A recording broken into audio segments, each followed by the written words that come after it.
야권 단일화를 계속 국민의힘 쪽에서 많이 말해왔는데 어떻게 보면 이제 역제안을 한 겁니다. 기자회견을 갖고. 그러니까 어제 오전에 후보 등록을 마친 다음에 유튜브 생중계로 이제 특별 기자회견을 열었거든요. 전격적으로 후보 단일화를 제안을 했습니다. 몇 가지 이제 얘기를 했는데 먼저 차기 정부의 국정 비전과 혁신 과제를 국민 앞에 공동으로 발표를 하고요. 이후에 여론조사 국민 경선을 통해서 단일 후보를 정하자 이렇게 제안을 했는데 이른바 국민 여론조사 방식의 단일화를 주장을 했습니다. 지난해 4월 서울시장 보궐선거 때 오세훈 그 당시 국민의힘 후보하고 자신이 합의했던 여론조사 방식이 있지 않습니까? 네. 이 방식을 거론을 하면서 이게 있기 때문에 다시 원점에서 논의할 이유가 없다라고 얘기를 했고요. 역선택 방지 조항을 넣지 않고 적합도와 경쟁력을 각각 묻고 합산하는 방식의 여론조사로 단일 후보를 결정하자 사실상 이렇게 제안을 했는데 윤석열 후보는 이 제안에 대해서 고민은 해보겠지만 아쉬운 점도 있다 이런 반응을 보였거든요. 일단 부정적인 어떤 입장을 드러냈는데 단일화 협상에 대한 여지는 조금 남긴 것으로 보입니다. 다만 이제 국민의힘 쪽에서는 여론조사 방식을 거부한다는 점을 좀 명확히 하고 있고요. 특히 윤석열 후보와 안철수 후보 간에 지금 지지율 격차가 좀 큰 상황이지 않습니까? 그렇죠. 이 상황에서 정권교체를 바라지 않는 민주당과 이재명 후보의 농간에 넘어가서 야권 분열책으로 악용될 우려가 크기 때문에 이건 받아들일 수 없다라는 입장을 분명히 밝히고 있는 그런 상황입니다. 국민 여론조사 방식은 받아들일 수가 없다. 그렇습니다. 예. 그동안 윤석열 후보하고 국민의힘 측에서 이제 누차 얘기했던 바죠. 단일화와 관련돼서는 여론조사라든지 이런 여러 가지 협상이 필요한 그런 방식 받아들일 수 없고, 그다음에 이준석 대표가 뭐 야합이 있는 그러한 이제 방식은 받아들일 수 없다라는 측면도 얘기하지 않았습니까? 여기서 야합이라는 거는 쉽게 얘기하면 뭐 지분 협상 뭐 이런 거 얘기하는 거거든요. 예. 그러니까 그런 것이 뒤따르는 방식 어떤 협상도 받아들일 수가 없다. 이렇게 얘기를 했고, 유일하게 남은 어떤 방법이라는 거는 안철수 후보가 그냥 포기하는 거. 사실상 이제 윤일화하는 거. 예. 이것만이 이제 남은 길이다. 그것이 이제 10분 만에 커피 마시면서도 할 수 있는 단일화인데 그러한 여러 가지 이제 국민의힘의 입장을 사실상 이제 무시하고 여론조사 단일화가 필요하다는 점을 이제 꺼낸 거죠, 안철수 후보는. 예. 근데 이게 시간이 좀 넉넉하면은 이 여론조사를 어떻게 할 것이냐를 놓고 줄다리기를 막 이렇게 지금 제안한 바를 기초로 해갖고 시작을 할 수가 있을 텐데 시간이 그렇게 많이 남지가 않았고요. 그렇죠. 지금 이제 투표 용지 인쇄하는 게 28일인데 최소한 그 전까지는 이제 모든 게 마무리가 돼야 되는데 이 줄다리기 하는 거랑 여론조사 실시하는 이제 기한까지 포함해가지고 협상이 될 것이냐. 그리고 이제 지금 안철수 후보는 이렇게 얘기하고 있거든요. 이런 제안을 자기가 선제적으로 던진 거에 대해서 하도 이제 주변에서 단일화를 하라고 자꾸 얘기를 하고 말을 하니까. 그렇죠. 무슨 얘기를 해도 단일화 얘기로 몰아가니 내가 먼저 이렇게 선제적으로 던진 것이다. 더 이상 이제 얘기 안 했으면 좋겠다. 이렇게 반응을 하는데 그렇다고 하면은 양보할 가능성도, 그러니까 이 여론조사 단일화라는 거에 방법론에 있어서 양보할 여지도 크진 않은 거잖아요. 그렇죠. 그래서 이거를 양보를 그래도 하게 만들려면은 협상을 해가지고 국민의힘이 줄 게 있어야 되는데 뭘 줄 것인지도 지금 사실 어렵습니다. 이 논의하기가. 그런 구조이다 보니까 이게 결국은 단일화가 협상이 타결이 될 것이냐에 대해서는 의문이 상당히 큰 상황입니다. 앞으로 절차적으로 보면은 이게 투표용지 인쇄하기 전까지는 단일화를 해야 되니까 2월 한 말쯤 28일입니다. 28일이죠. 네. 그러니까 그 전까지는 단일화를 하는 게 가장 좋고, 그다음에 더 좋은 것은 사실은 지금 하고 한 일주일 안에 빨리 그냥 모든 협상이 마무리돼서 해버리면 단일화로서는 가장 좋은. 그러나 시간을 끌면 조금 효과가 반감되지 않을까 그런 생각도 이번 주 들고요. 내로 정리를 하려면은 예. 국민의힘 일각에서 요구하고 있는 안철수 후보의 사실상 그 양보 예. 이 결정밖에 없을 것 같은데 아니면 윤석열 후보가 지금 이제 지난 재보선의 그 단일화 룰대로 하면 누가 단일 후보가 될지 장담할 수 없거든요. 그렇죠. 그렇죠. 이게 경쟁력과 적합도를 각각 묻고 각각의 여론조사가 실시한 걸 합산해가지고 무선 100%로 그리고 네. 역선택 방지 조항 없이 하는 건데 그때는 오세훈 후보한테 그래서 졌단 말이죠. 결국은. 그렇죠. 안철수 후보가. 그렇죠. 예. 이번에 장담할 수 없습니다. 여론조사 결과 종합하면. 근데 그러한 어떤 부담에도 불구하고 윤석열 후보가 정말 내가 안 돼도 상관없다. 이런 자세로 전격적으로 안철수 후보의 제안을 받아들이면 그럼 이번 주 안에 가능할 텐데 그게 가능할 거냐. 이것도 장담할 수가 없는 거죠. 지금. 어떻게 보면 그게 가장 아름다운 단일화 방식이 되겠죠. 깔끔하고 그렇게 그냥 해버리면. 예. 그리고 누가 되든지 그렇죠. 그래서 야권 공동으로 해서 그래서 안철수 후보가 이야기했던 게 그런 식의 정권 교체, 압도적 승리, 그래서 구체제를 청산하고 뭐 국민 통합의 길로 가자. 이게 이제 어제 기자회견의 주요한 내용 아니었습니까? 예. 근데 이제 사전 투표율이 또 3월 4일이지 않습니까? 3월 4일이죠. 그 전에라도 이제 뭐 단일화는 충분히 한다면 할 수 있을 것 같은데 예. 문제는 그렇게 이제 시간이 계속 지연이 되면은 이 단일화 시너지 효과라고 하는 게 굉장히 적어질 수가 있거든요. 그렇죠. 예. 그래서 이번에 이 제안 시점이나 제안 방식이나 이런 걸 두고 2012년의 사례랑 비슷하다라고 생각하는 분들도 일부 있는 것 같아요. 이 여의도 언저리에 있는 분들이. 예. 근데 이제 그때 어떻게 됐냐면은 이렇게 시한을 얼마 남겨놓지 않고 이제 여론조사 단일화라는 게 좀 물 건너갔다가 다시 이제 안철수 후보가 제안을 하면서 다시 협상을 이제 시작을 하게 됐는데 결국은 이제 합의가 안 됐거든요. 예. 합의가 안 되니까 안철수 후보가 여러모로 이렇게 아쉬움을 표하면서 사퇴를 했었는데 그러고 나서 결과를 봤을 때는 그렇게까지 시너지 효과가 나지는 않았던 것 같다. 이게 이제 그 당시에 이제 민주당하고 문재인 후보 측의 평가잖아요. 예. 그 당시에 문재인 후보가 이제 졌으니까 어쨌든.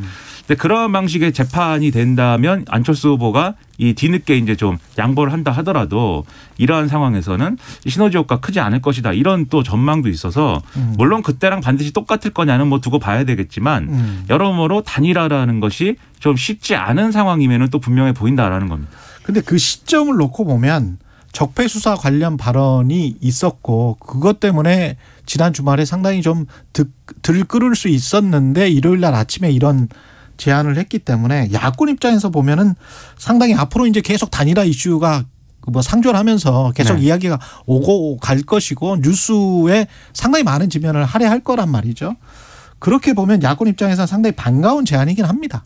그렇죠. 야권 전체를 전체를 봤을 때는 네. 예. 아예 단일화는 없다. 계속 이제 얘기하는 것보다는 지금 말씀하신 대로 단일화 얘기를 하는 것 자체가 정권 교체 여론에 어떻게 부응할 것이냐. 그렇죠. 이거를 후보들이 이제 고민하는 모습을 보여주는 과정이 되기 때문에 그런 것들이 이제 말씀하신 대로 득으로 돌아올 수 있겠는데 근데 마지막에 결국 이제 그것이 결렬됐을 때는 안 될 때. 그렇죠. 정권 교체 여론이 이제 실망하는 단계로 접어들 것이고 이 실망층이 그러면 투표에 참여할 거냐 이런 것들이 이제 복잡한 계산이 될 것이기 때문에 그렇습니다. 그런 부분까지 염두에 두고 이제 움직여야 되겠죠. 조금 더 봐야 되겠고요. 내일부터 대선은 캠페인 공식 선거운동을 시작합니다. 그러니까 어제 여야 사당 대선 후보들이 대리인을 내서 와가지고요. 후보 등록을 마친 그런 상황이거든요. 내일부터 공식 선거운동에 들어가는데 사당에 좀 특색이 있는 것 같습니다. 더불어민주당 같은 경우에는 국제보건 팬데믹 전문가인 차지호 카이스트 교수하고 만 18세 생애 최초 투표자인 남진희 광주 공동선거대책위원장이 이재명 후보를 대신해서 후보 등록을 마쳤거든요. 예. 뭐 이런 점을 강조를 하겠다. 이걸 좀 상징을 한 것으로 보이고 윤석열 후보 같은 경우에는 이철규 국민의힘 전략기획부총장하고 뭐 서일준 후보 비서실장 등이 이제 후보 등록을 마쳤는데 여기에 그 내일을 생각하는 청년위원회 위원이 대리인으로 이제 중앙선관위를 찾아서 후보 등록을 좀 진행을 했습니다. 예. 청년 대리인을 내세운 이런 점을 강조한 것으로 보이고 안철수 국민의당 후보 같은 경우에는 원래 본인이 직접 하려고 했었는데 이태규 총괄선대 본부장이 대리 등록을 했거든요. 예. 그 부인 김미경 씨가 코로나19 확진을 받지 않았습니까? 아, 예. 그래서 이태규 본부장이 직접 후보 등록을 했다라고 하고요. 정의당 같은 경우에는 김지수 배달 노동자 그리고 김영훈 태안화력발전소 노동자, 강혜지 정신보건 노동자가 각자 자신의 작업복을 입고 심상정 후보 대리 후보 등록을 지금 마친 그런 상황입니다. 각각의 상징성이 좀 있는 것 같습니다. 그러네요. 예. 어떻게든 상징성을 보여주기 위해서 이렇게 관련한 인사들도 이제 대리인으로 이렇게 하는 모습 보여줬는데 또 이게 또 후보 등록하는 모습이 사진이 찍혀갖고 언론에 많이 이제 보도가 될 것을 예상하고 이렇게 하는 거 아니겠습니까? 그렇죠. 그런 점에서 야, 이 후보 등록하는 것까지 이 선거 전략으로 이제 생각해야 된다. 네, 상당히 정치 어려운 것 같고요. 그리고 안철수 후보는 좀 안타까운 부분이 있죠. 본인이 직접 하려고 했는데 그렇죠. 김미경 교수 확진이 됐다는데 어제 유튜브 기자회견 할 때도 이 얘기를 시작을 했거든요. 안철수 후보가 상당히 좀 울먹이더라고요. 그래서 아니 뭐 요즘에는 오미크론 변이다 뭐다 해서 그렇게 모증상과 경증이 많은데 근데 왜 울먹일까라고 생각을 했는데 좀 바로 안 좋은 것 같아요. 네, 바로 병원으로 이제 가셨다는 거예요. 그렇죠. 이 김미경 교수가 그러면 이제 좀 원래 기저질환도 있고 그것에 대한 영향도 있어서 그러면 좀 상황이 좀 쉽지 않겠구나. 좀 이렇게 건강하게 이렇게 좀 빨리 돌아오셔야겠는데. 그렇죠. 좀 걱정을 많이 좀 지지자들이 하고 있는 것 같습니다. 그렇죠. 예. 윤석열 후보는 그 맞은편 좌석에 기차 안에서 사람이 없었으니까 이제 구두발을 올려놨겠죠. 예. 그러니까 지난 12일 정책 공약 홍보를 위해서 예. 열정 열차에 탑승을 하지 않았습니까?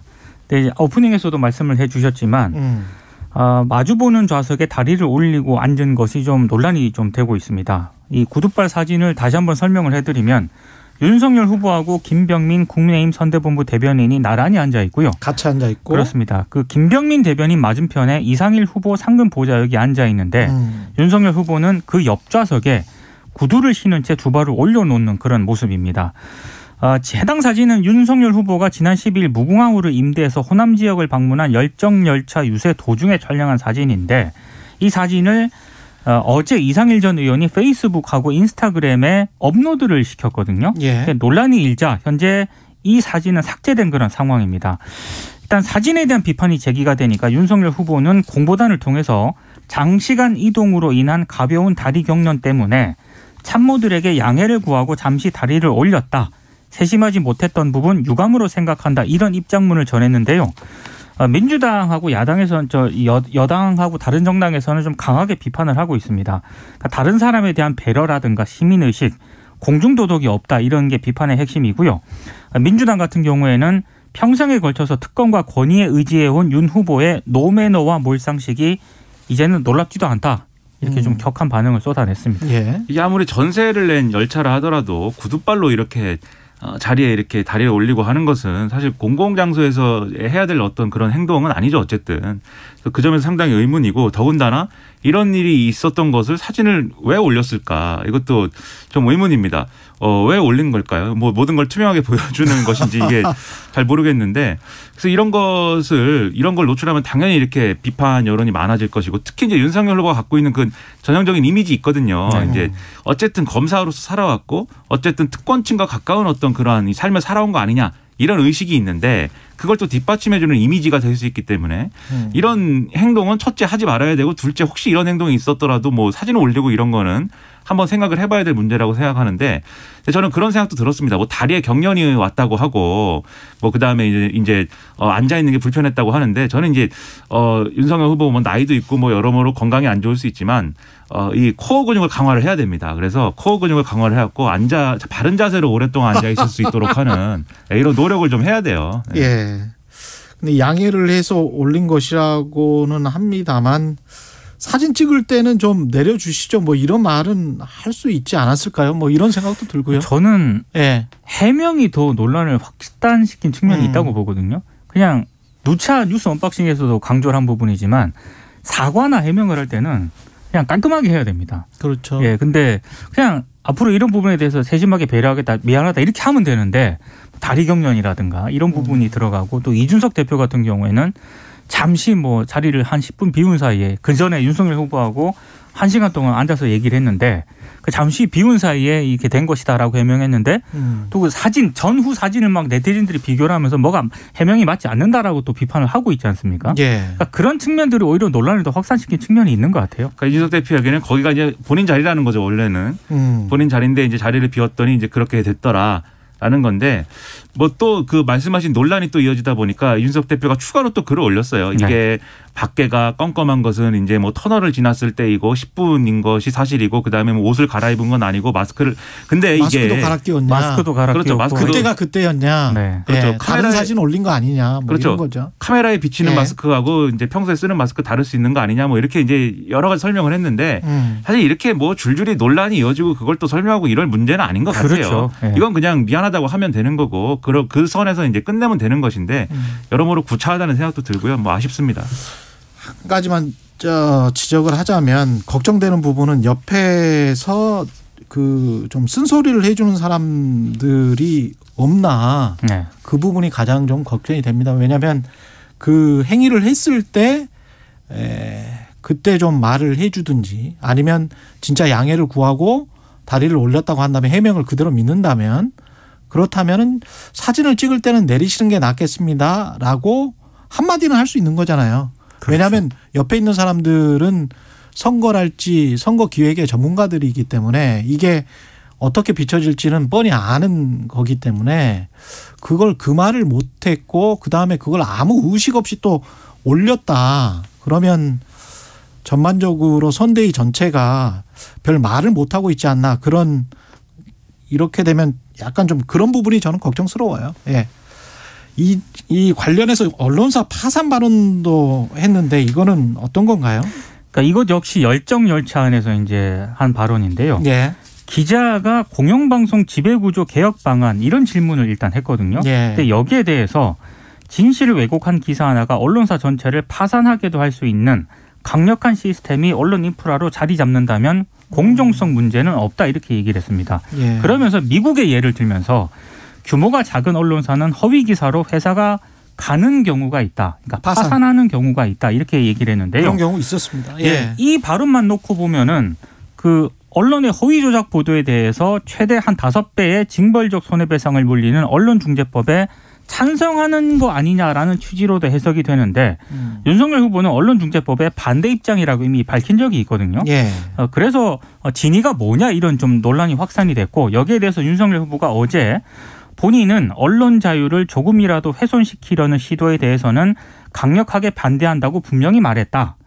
다만 언론의 책임을 어떻게 묻느냐는 것은 판사의 판결과 결정으로 하는 것이지 대통령이나 정치 권력자가 정치 행정적 차원에서 언론에 대한 책임 추궁은 원칙적으로 반대한다 이런 입장을 밝혔는데 아무튼 이 윤석열 후보의 발언을 두고는 여러 가지 좀 해석이 좀 나오고 있습니다. 그러니까 원론의 차원에서 보면은 크게 틀린 말한 건 아니라고 봐요. 근데 문제는 윤석열 후보 평소에 드러낸 언론관하고 이게 자연스럽게 연결이 돼가지고 이 원론적인 얘기에서 맞구나 이렇게 반응이 나와야 되는데 윤석열 후보 어떤 이 언론에서 의혹 제기하면 여당과 친여 매체 공작이다 뭐 이렇게 반응하잖아요. 토론회에서도 그랬거든요. 이 정권의 이 언론 정책의 실패는 친여 매체의 공작과 뭐 이런 것으로부터 완전히 친여 매체들이 하수인이 됐다 뭐 이렇게 얘기를 했고 고발사주 의혹 때도 이제 비슷하게 반응하지 않았습니까? 이런 공작을 하려면 메이저 매체를 통해서 해라 이렇게 얘기해서 논란이 되기도 했는데 이런 점하고 엮어서 보면은 이게 굉장히 위협적인 발언이다 이렇게 받아들여질 수도 있는 거거든요. 예. 그래서 평소의 발언과 대응을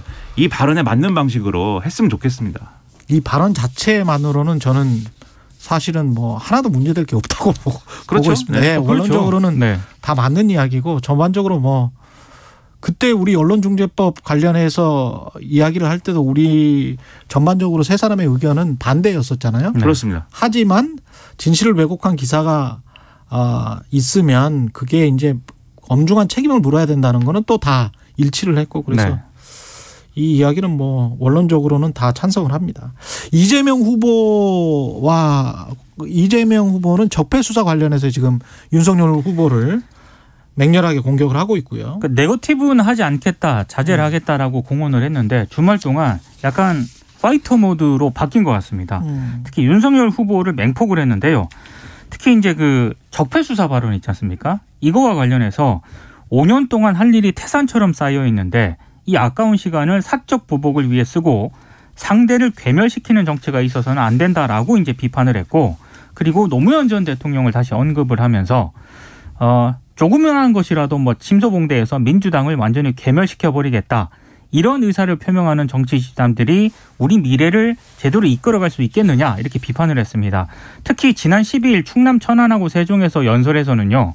윤석열 후보에 대해서 검사 나부랭이라고 얘기를 했거든요. 예, 상당히 격하게 지금 반응을 하고 있고 일부러 그 단어를 넣은 것 같은데요. 그래서 이제 조금 이제 뭐 윤석열 후보 개인과 관련한 의혹들도 주말 동안 정면으로 제기를 했고요. 김건희 씨 도이치모터스 주가 조작 의혹에 대해서도 이제 정면으로 거론을 했는데 아무래도 지난 2차 TV 토론하고요. 그 윤석열 후보의 적폐 수사 발언 있지 않습니까? 예. 이 발언 이후에 일부 여론조사에서 지지율이 약간 소폭 상승을 한 것으로 지금 나오고 있거든요.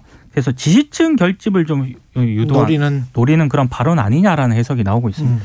그동안 이제 이재명 후보가 악순환이었던 게 뭐 이 지지율이 뭐 박스권에 갇혀 있다 뭐 이런 평가 많이 나오지 않았습니까? 단순히 그것만이 아니었죠. 근데. 그렇죠.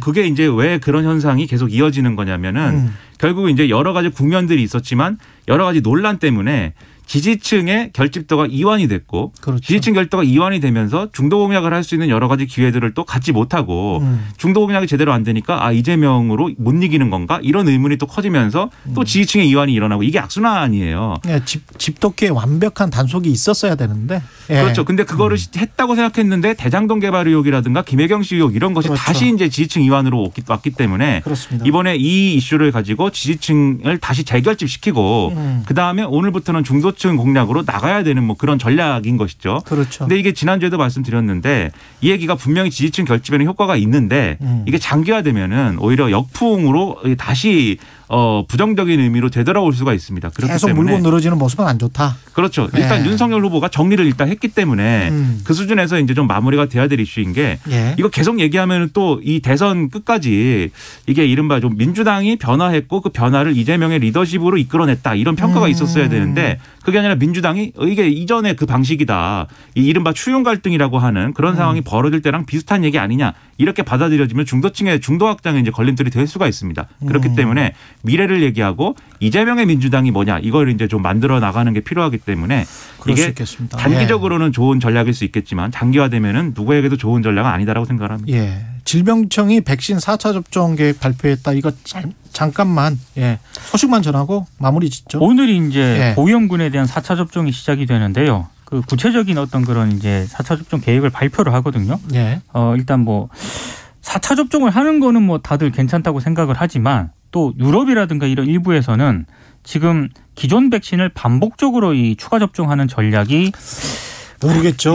그거에 대해서는 약간 좀 찬반 논란이 좀 있는 것 같습니다. 여기에서 가장 앞서 나가는 이스라엘 같은 경우도 지금 보니까 확진자가 뭐 2만 명 나오고 사망자도 한 3, 40명 나오는 거 보니까 우리로 치면은 뭐 엄청난 숫자가 지금 나오고 있거든요. 그렇죠. 그래서 가장 앞서가는 나라가 계속 이러니까 4차 접종을 했던 나라거든요, 지금. 그러니까 4차 접종이 일반적으로 했을 때 유효하냐에 대해서는 대체적으로 전문가들도 지금 상황 그렇게 볼 수 없다라고 판단하는 것 같습니다. 다만 이제 이 지금 이 접종이 이제 이 고위험군의 경우에 특히 고령층의 경우에 3차 접종까지 해도 항체 형성이 이제 목표한 바대로 안 됐을 가능성 이런 것들을 일부 전문가들이 얘기를 하면서 그럴 경우에는 그분들에게는 4차 접종을 하는 게 다른 일반인들이 3차 접종하는 거랑 비슷할 수 있다. 이 전제를 가지고 지금 논의를 하겠다는 거거든요. 그래서 이 결론은 뭐 물론 전문적인 어떤 이런 상식에 반해서 나와야 되겠지만 결과적으로 전 국민에게 뭐 4차 접종을 한다거나 이런 것은 아직은 논의할 단계가 아닌 것 같습니다. 알겠습니다. 뉴스 언박싱 민동기 기자 김민아 시사평론가였습니다. 고맙습니다. 고맙습니다. KBS 1라디오 최경영의 최강시사 듣고 계신 지금 시각 7시 45분입니다. 오늘 전국 곳곳에 비 소식이 있습니다. 오후에 수도권을 비롯한 중부지방과 전남 북부, 경상 서부 내륙에 비나 눈이 오는데요. 대부분 5mm 안팎이 오다가 밤에 그치겠지만 충청 이남으로는 내일 새벽까지 이어질 수 있겠습니다.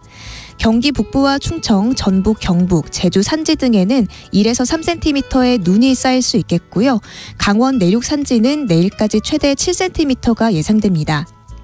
특히 강원 북부 산지는 10cm 이상도 전망되면서 대설주의보가 내려진 상태고요. 강원 중부 산지도 오늘 밤 특보가 내려질 가능성이 있습니다. 오늘 아침도 크게 춥진 않은데요. 한낮엔 서울이 영상 7도, 강릉 대전 11도, 부산 12도, 광주와 제주는 13도 안팎까지 오르겠습니다. 비가 온 뒤엔 북쪽에 찬 공기가 남하하면서 기온이 급격하게 떨어질 텐데요. 이번 주 중반에는 다시 영하 10도 안팎의 강추위가 찾아오겠습니다. 충청과 전라권은 초미세먼지 주의보가 이어지는 가운데 내일부터 다시 깨끗한 공기를 회복하겠습니다. 지금 서울의 기온 영상 0.4도입니다. 날씨 정보 박다효였습니다. 이어서 이 시각 교통정보입니다. KBS 교통정보센터의 이승미 씨입니다. 네, 이 시각 교통 상황입니다. 월요일 출근길이라 많이 밀리기도 하지만 수도권 제일순환고속도로 구리에서 판교 방향으로는 서안암 부근의 사고로 더 어렵습니다. 남양주부터 15km 구간 정체가 되고요. 서양고속도로 목포 방향 광명역에서 금천까지, 목포 방향으로는 용담터널에서 비봉까지 밀리고 있습니다. 서울시는 올림픽대로 한강대교를 중심으로 하남 방향으로 행주대교부터 밀리고요. 공항 방향으로 올림픽대교에서 한강대교까지 막힙니다. KBS 교통정보센터였습니다.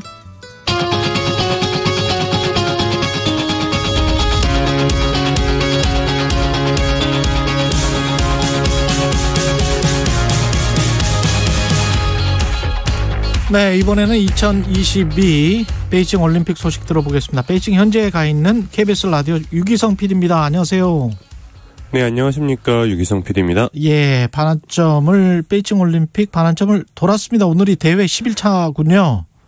네, 맞습니다. 베이징 올림픽 오늘 대회 10일차고요. 예. 오늘 포함해서 앞으로 이제 7일 있으면 일요일 날 폐막식이 이루어집니다. 예. 어제 이제 하루 종일 베이징은 눈이 왔는데요. 예. 그러면서 베이징 올림픽, 동계 올림픽 분위기가 좀 나기도 했는데 뭔가 아쉬움을 달랜 듯한 느낌도 많이 났습니다. 예. 어젯밤 우리 쇼트랙 여자 계주 소식부터 알아보겠습니다. 은메달이 나왔습니다. 여자 계주에서. 네, 쇼트트랙 여자 계주 3000m에서 김아랑, 이유빈, 서희민, 최민정 선수가 멋진 레이스를 펼치면서 은메달을 따냈습니다. 한국 선수단의 5번째 메달이었는데요. 사실 준결승에서부터 쉽지 않은 경기를 계속 펼쳤어요. 치열한 접전 끝에 마지막에 이제 2위로 들어왔고, 결승 또한 이제 은메달 2위로 들어왔는데요. 현장에서도 진짜 경기 보면서 계속 이제 앞으로 나가야 되는데 따라가야 되는데 하면서 마음 졸인 레이스가 됐었고, 그만큼 굉장히 치열했는데 우리 선수들 굉장히 값진 은메달 따냈습니다. 예. 이제 간이 시상식에서 모습이 더 이제 주목을 많이 받았어요. 우리 선수들 굉장히 밝고 기쁜 모습 보여줬는데요. 이제 끝나고 나서 특히 네덜란드, 중국 선수들과 함께 이제 돌아가면서 셀카도 찍고 또 서로 포옹도 하면서 올림픽다운 모습을 보여서 되게 많은 경기장에 있는 사람들이 웃으며 좋아했던 기억이 있고요. 또 이제 동메달을 딴 중국 대표팀이 시상대에 올라갈 때 이제 한 번에 점프해서 올라가는 퍼포먼스를 보여줬거든요. 예. 그러자 이제 우리 대표팀 선수들도 우리도 뭔가 보여줘야 되나? 이런 약간 쑥덕쑥덕한 모습, 귀여운 모습, 재밌는 모습을 보여주면서 예. 어쩐 일이냐, 무슨 일 얘기를 했었던 거냐 나중에 물어보니까 예. 원래 이제 뭐 고민했던 게 있는데 예, 되게 고민을 하다가 결국에 메달 플라자라는 곳에서 이제 정식 시상식이 이루어지거든요. 예. 그때 자기네들이 보여주겠다라고 밝혔습니다. 그랬군요. 이게 당초에 여자 계주팀을 그렇게 높게 평가하지는 않았었나 봐요. 맞습니다. 뭐 예. 역대 여자 계주팀 중에서 전력이 가장 약하다라는 평가가 좀 지배적이었는데요. 그랬군요. 그런 서름을 딛고선 네, 은메달을 따냈습니다. 그 외에도 어려움이 상당히 많았어요. 많은 분들이 아시겠지만 이제 심석희가 최민정, 김아랑 선수 험담한 게 이제 외부로 유출되면서 마음고생도 굉장히 많았었죠. 예, 그랬었죠. 그리고 올림픽 전에. 네. 예. 맞습니다. 그리고 월드컵 대회에서 계속 활약하던 김지유 선수가 있는데 김지유 선수가 부상으로 결국 베이징에 오지 못하면서 다른 선수가 합류를 했습니다. 더군다나 이제 다른 나라의 쇼트트랙 수준이 많이 올라와서 예전 같은 이제 압도적인 모습을 보이기는 사실 쉽지 않은 상황이 됐어요. 예전 같으면 뭐 한국과 중국의 2파전 양상이 굉장히 강했잖아요. 그러니까요. 근데 네, 이번 올림픽을 보시면은 네덜란드. 네, 예. 네덜란드, 금메달 차지한 네덜란드, 또 러시아, 캐나다, 미국 등 경기력이 굉장히 많이 향상돼서 사실 여자 계주에서도 세계 랭킹 1위는 네덜란드였습니다. 원래부터 그랬군요. 예. 네, 올해 월드컵에서는 계속 그래왔는데요. 그만큼 우리가 쉽지 않은 경기에서 좋은 결과를 획득했고, 경기가 끝난 후에 이제 김아랑 선수가 박지훈 선수에게 미안함을 표시했습니다. 이제 박지훈 선수가 김지훈 선수가 부상을 당하면서 새로 합류한 우리 선수였는데, 예. 그만큼 이게 매 라운드 우리가 정말 필사적으로 최선의 전력으로 임할 수밖에 없는 환경이었다라는 걸 반증하는 모습이었고요. 예. 그런 상황에서 따는 은메달은 정말 값진 메달이 아닌가 싶습니다. 은메달 잘했습니다. 예. 쇼트랙 네. 남자 500m에서는 황대현 선수가 실격을 당했고요. 네. 예. 황대현 선수가 이제 준중결승부터 어려운 경기를 계속 펼쳤습니다. 아무래도 500m다 보니까 출발이 굉장히 중요했는데, 기록이 그렇게 좋지 않다 보니까 바깥 레인 5번째 자리에서 출발을 하게 됐어요. 예. 절대적으로 불리한 거, 실제 그렇죠. 경기에서도 네, 5번째 바깥에 있는 선수들은 거의 다 이제 탈락을 했고요. 그런데도 불구하고 이제 준결승까지 진출을 했는데, 극적으로 진출을 했죠. 현장에서 봤을 때는 이제 3등으로 들어온 것처럼 보였는데 비디오 판독 결과 2등으로 결과가 나와서 예. 극적으로 정말 준결승에 진출했는데 준결승에서도 바깥 레인이 배정되다 보니까 이제 무리한 레이스를 조금 펼칠 수밖에 없는 상황이 펼쳐졌습니다. 예. 그러다 보니까 이제 페널티도 받았고 상대 선수 이제 페널티를 반칙을 하게 된 선수가 이제 캐나다의 디부아 선수, 황대현 선수가 금메달을 뗄 때 은메달을 딴 선수죠. 이 선수한테 이제 페널티를 범해서 나중에 황대현 선수가 미안하다라고 이렇게 사과하는 모습도 카메라에 많이 비쳤고요. 그랬군요. 금메달은 결국 헝가리의 리우 샤오랑 선수가 따게 됐습니다. 예, 쇼트랙 이제 어떤 종목 남아있죠? 여자 1500m와 남자 계주가 남았습니다. 여자 1500m는 우리가 굉장히 강한 종목이었어요. 여기에 김아랑, 이유빈, 최민정 선수가 출전을 하고요. 예. 남자 계주도 있습니다. 곽윤기, 김동욱, 이준서, 황대현, 박장영 선수 이렇게 나올 텐데 박장영 선수는 아시다시피 부상을 입었기 때문에 나올 수 있을지 없을지는 조금 더 지켜봐야 될 것 같고요. 예. 수요일에 펼쳐지는 두 경기 저는 메달 가능성이 굉장히 높지 않을까 싶습니다. 여자 1500m 세계 랭킹 1위가 이유빈 선수거든요. 아, 그렇군요. 최민정 예. 선수는 이 부분 세계 기록 보유자가 최민정 선수입니다. 1500m. 그러다 보니 예. 네, 굉장히 우리 선수들이 장거리에 강하기 때문에 좋은 모습 보일 수 있지 않을까 싶습니다. 그렇군요. 그 다음에 컬링은 어제 또 졌군요. 예. 네, 어제 져서 2승 2패를 기록하게 되는데요. 예. 중국과 정말 치열한 접전이었습니다. 연장까지 가는 경기였는데요. 아쉽게 패했고요. 어제 이제 김초희 선수가 계속 나오다가 영미 선수, 김영미 선수가 어제 처음으로 출전을 했습니다. 그래서 이제 오랜만에 영미를 외치는 얘기를 들을 수 있었는데, 예. 이번에도 컬링 같은 경우도 보면은, 세계 랭킹이 있긴 하거든요. 근데 예. 랭킹은 크게 중요한 것 같지는 않더라고요. 순위는 별로 의미가 없는 상황이 된 것 같고요. 아, 그때 경기가 중요하군요. 예. 그렇죠.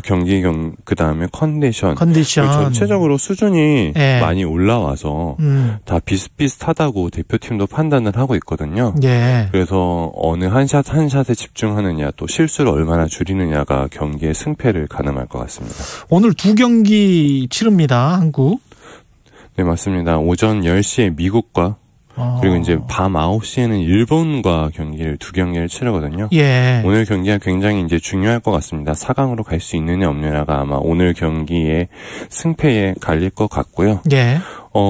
일본전 같은 경우는 이제 우리도 팀킴이 다시 나왔지만 일본도 이제 후지사와 사츠키 스킵이 이끄는 팀이 그대로 나오게 되거든요. 그러니까 예. 평창 올림픽 때 붙었던 팀들이 다시 한번 붙게 되는 경기입니다. 그렇게 되네요. 예. 네, 평창 때 우리가 예선에서 유일하게 패했던 경기가 일본전이었었고 또 4강에서 우리가 일본의 극적인 역전승을 거둬서 좋은 결과를 거두게 되는데 오늘 일본과의 경기가 어떻게 될지 또 미국과의 경기에서 승리를 할지 굉장히 중요한 일전을 앞두고 있습니다. 예, 피겨 스케이팅 러시아 카밀라 발리에바 선수 이거는 어떻게 됩니까? 도핑 관련해서? 도핑 사실 확인이 됐죠.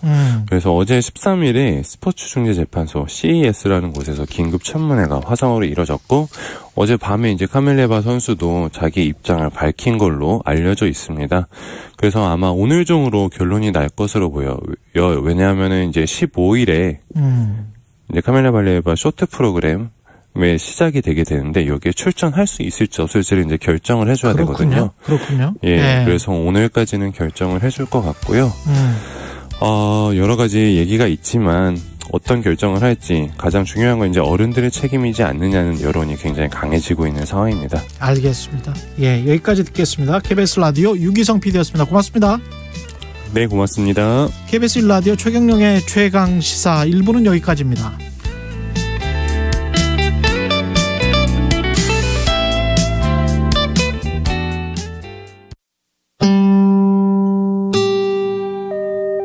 상당수의 이제 많은 구급대원들이 번아웃이 와가지고 그렇게 겨우겨우 버티다가 결국에는 지금 휴직하는 분들이 간간히 생길 정도로 생각보다 많이 힘든 상황입니다. 지금. 2022 KBS 연중기획 기억을 기록하다.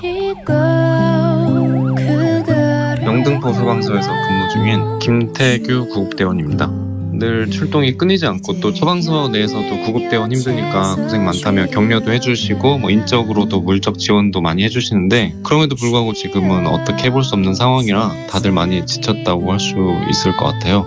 맨 처음에 코로나 터졌을 때만 해도 2주가 제일 중요하다, 2주가 제일 중요하다 그런 말을 했잖아요. 저희 구급대원들은 일반인들과는 다르게 이제 직접 발로 뛰니까 그런 말 한마디가 되게 큰 희망이었거든요.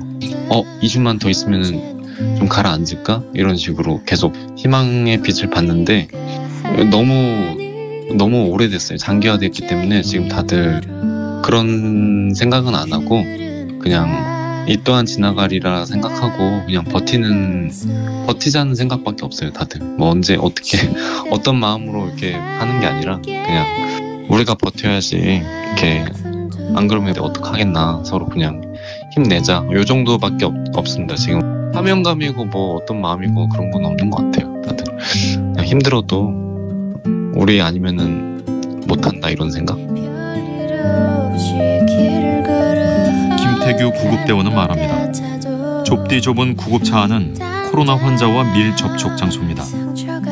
그래도 뒤로 물러서지 않는 건 코로나라는 긴 겨울이 끝나면 반드시 봄이 올 거라는 걸 믿기 때문입니다.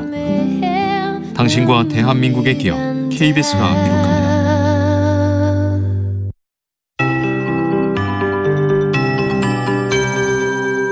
KBS 58분 날씨.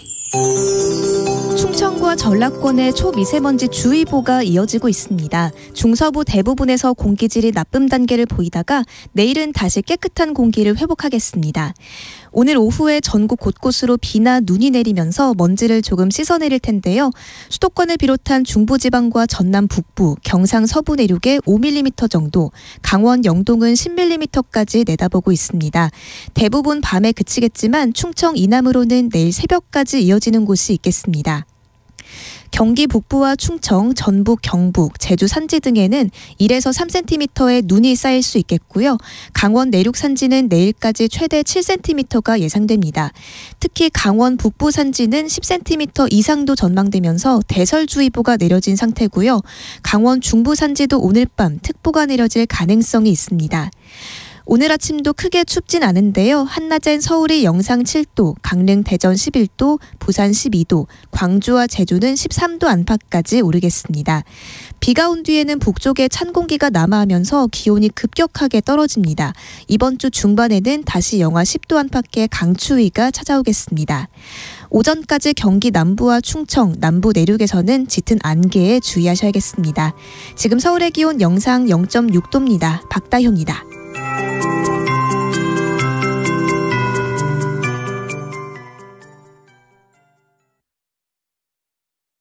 정성을 다하는 국민의 방송 KBS가 8시를 알려드립니다. AM 711kHz, FM 97.3MHz, KBS 1라디오입니다. HLKA.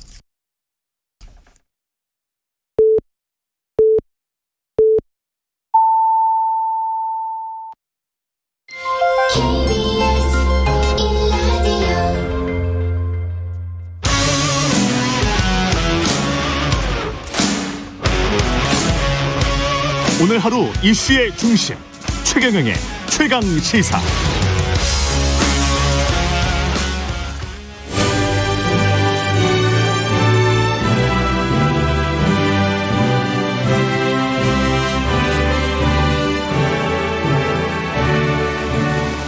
네, 전국의 가장 뜨거운 현안을 여야 의원 두 분과 이야기 나눠보는 최고의 정치. 오늘도 여야 의원 두 분 나오셨습니다. 더불어민주당 진성준 의원님 나오셨습니다. 안녕하십니까? 네, 안녕하세요. 예, 국민의힘 송일종 의원님 나오셨습니다. 안녕하십니까? 네, 안녕하십니까? 예, 최경영의 최강시사 유튜브에 검색하시면 실시간 방송 보실 수 있고요. 스마트폰 콩으로 보내시면 무료입니다. 문자 참여는 짧은 문자 50원, 기본자 100원이 드는 샵 9730 무료인 콩 어플 또는 유튜브에 의견 보내주시기 바랍니다. 그 열차에서 구두발 올려놓은 사진 때문에 지금 뭐 SNS나 언론에서 거의 도배가 되다시피 지금 보도들이 나오고 있고 인터넷 커뮤니티 사이트에서도 굉장히 좀 비판들이 많은데요. 이걸 일단 어떻게 봐야 될지 그냥 단순한 실수로 봐야 될까요? 어떻게 생각하십니까, 의원님? 네. 뭐 대선 후보들도 많은 일정이 빡빡한 가운데서 소화하다가 보면 단순한 뭐 해프닝도 있고 실수도 있지요. 근데 이제 그런 것들이 진영으로 지금 너무 갈리다가 보니까 서로 공수가 교대되고 여러 가지 공격도 하는데 아마 그런 부분들은 좀 우리가 좀 넓게 이렇게 좀 이해할 필요도 있겠다. 그리고 또 그런 것들이 너무 그렇게 중심 메인 뉴스로 나오는 것은 꼭 우리가 그렇게 봐야 되나 하는 생각이 듭니다. 오래 앉아 있어가지고 다리에 경련이 나서 다리를 잠깐 뻗었다. 이게 이제 해명이던데 그럴 수야 있죠. 그런데 신발을 벗지 않고 신발을 신은 채 발을 뻗고 올렸지 않았습니까? 이거 다른 사람이 타는 좌석이고 또 옆에는 비록 참모들이긴 하지만 참모들이 함께 동석하고 있지 않았습니까? 저는 그거는 우리 국민들 지적처럼 인성을 보여주는 것이다. 기본적인 시민의식도 없고 공중도덕도 없는 거다. 근데 이게 왜 문제냐면 퍼블릭 마인드가 없다는 거예요. 영국의 어느 대학 교수 케빈 그레이입니까? 하는 분이 그 자체로 공직 자격이 없는 것이다. 이런 일을 썼는데 국제적인 망신이기도 하는 겁니다. 제가 문제 삼고자 하는 거는 그 최소한의 시민의식, 공중도덕, 퍼블릭 마인드의 결여가 그대로 드러난 것이다. 이렇게 생각합니다. 그것 때문에 우리 국민들도 그걸 매섭게 질타하시는 거라고 생각합니다. 그렇게 진 의원님 그 말씀을 하시는데 전 사실 이런 말씀을 안 드리려고 그랬는데 1월 9일 같은 경우 지하철 민생 탐방한다 그러면서 이재명 후보가 임산부 좌석에 앉았어요. 제가 봤을 때 지금 진 의원님의 공격대로만 얘기를 한다면 그걸 그대로 돌려드려야 되는 거예요. 그래서 사실 임산부 좌석 타셨을 때 이재명 지사께서 타셨을 때 다른 분이 아마 임산부도 없었을 거고 좌석이 비어 있었을 거예요. 그러니까 일행들하고 이 부분에 잠깐 앉았을 거라고 저는 예측을 해요. 그래서 그게 꼭 그렇게 비난받을 일인가. 예를 들다고 하면 비어 있는 자리는 누군가는 잠깐 앉을 수도 있겠다라고는 생각을 하여서 또 모르고 앉을 수도 있습니다. 그런 부분들이 잠깐. 그렇기 때문에 이런 부분들까지 우리가 공중의 도덕적 측면으로서 공격의 요소로는 필요 없겠다. 당연히 거기 임산부가 옆에 있었으면 앉으시라고 아마 이재명 후보께서 당연히 앉으시라고 권유를 했을 겁니다. 그러나 없는 상황이었기 때문에 그런 자리에 앉을 수도 있었다라고 생각을 하는데 이런 것들이 국가 경영하고 크게 관련될 수 있는 상황은 아닐 수도 있겠다. 그때 상황에 따라서. 그렇기 때문에 그것들이 그렇게 큰 대선의 이슈로 공격의 이슈로 삼는 것은 좀 우리가 이해해 줄 필요가 있겠다. 그럴 필요까지는 없지 않나 생각을 합니다. 아니 그러니까 저도 말씀드렸던 것처럼 다리에 경련이 나고 다리가 아파서 다리는 뻗을 수 있다라고 말씀드렸습니다. 올려놓을 수 있어요. 그런데 왜 신발을 안 벗습니까? 어찌됐든 그런 것들이 좋은 모습은 아니지요. 그렇기 때문에 그러니까 이야기는 나올 수 있지만 그런 것들이 전체의 뉴스를 다 도배할 만큼 큰 뉴스가 되는가 이거를 한번 얘기하자는 거죠. 아니 그러니까 그게 왜 큰 뉴스가 되냐면 대통령 후보에게 공적 의식을 찾아볼 수 없다라고 하는 거예요. 그렇다면 이재명 후보도 공적 의식을 찾아볼 수 없는 겁니다. 임산부 자리에 앉는 게 정상입니까? 잠깐 앉았다가 일어난 거잖아요. 아니 어찌됐든 모르고 앉을 수도 있다고 의원님께서도 말씀하셨지 않았습니까? 자, 그렇습니다. 그런데 그렇기 때문에 윤석열 후보는 모르고 신발을 신고 발을 뻗어 올린 겁니까? 그럴 수 없는 거잖아요. 그래서 그걸 심각하게 보는 겁니다. 의원님께서 윤석열 후보를 두둔하려고 하는 것은 아닙니다. 제가 이해를 합니다. 아닙니다. 두둔하는 거 아닙니다. 같은 당이시니까 당연히 그럴 수 있겠죠. 아닙니다. 그런데 그거는 심각하게 지적해야 돼요. 그게 한두 번이 아니지 않습니까? 뭘 한두 번이 아니고 이렇게 갖다가 붙이십니까? 아니 그 자체가 잘했다라고 절대로 두둔하지 않습니다. 그러나 공중의 도덕이나 여러 가지 대권 후보로서의 자질을 비난을 하시는데 그렇다고 한다면 1월 9일에 이재명 후보가 국제적으로 그렇게 평가받고 있지 않습니까? 무슨 국제적으로 평가를 받습니까? 일본 사이트에도 한국 사람들 저런 사람 대통령 뽑으면 안 된다고 하는 일본인들의 글들이 올라와요. 네? 영국의 대학 교수가 공직에 자격이 없는 것이다 그 자체로 이렇게 얘기하고 있지 않습니까? 그러면 1월 9일 날 앉은 건 잘한 겁니까? 아니 그것도 잘못됐습니다만은 그러면 본인도 잘못했다고. 같은 문제가 아니라는 거예요. 왜 같은 문제가 아닙니까? 오히려 임산부는 더 중요한 자리예요. 이거는 개별적으로 세를 낸 거고. 알겠습니다. 세를 내면 그렇게 해도 됩니까? 그럼 임산부 자리에 앉는 건 잘하는 겁니까? 석 의원님 큰 이야기 하시자고 하니까 지금 어제 저 기자회견 보고 저도 깜짝 놀랐는데 국민의힘에서 그 전에 어떤 제의가 있었던 겁니까? 단일화에 관해서 굉장히 말이 많기 때문에 답변을 하는 듯한 그런 뉘앙스였거든요. 공식적으로 가동된 나이는 없을 거고요. 예. 아무래도 사람의 친밀도에 따라서 예. 어쨌든 국가의 큰 중대한 일이고 단일화가 또 김한길 전 위원장 이야기가 나오더라고요. 저도 그 얘기는 들었습니다. 예. 그러나 제가 확인은 못했고요. 아마 그러한 물밑에서 일부 잘 아시는 분들끼리 그런 이야기가 오갔는지는 모르겠습니다. 예.